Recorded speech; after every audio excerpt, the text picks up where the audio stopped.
Жили у бабуси два веселых гуся. Один серый, другой белый. Оба голубые. Однажды известный русский исследователь Пржевальский встретил лошадь. Через год она взяла его фамилию. У нас есть такая традиция присесть на дорожку, но нет такой традиции убрать за собой. Я свою верность мужу блюла, блюду и блюдь буду. Как называется человек без левого уха, левого глаза, левой руки и левой ноги? All right.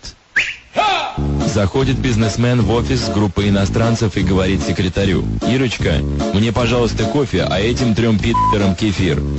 Голос из группы: «2 пидорам. Я переводчик». «Алло, это Баня?» «Нет, это его брат Володя». «Дедушка Мороз, выходи!» — кричали, пританцовывая, дети около туалета. «Береги дупло с молоду».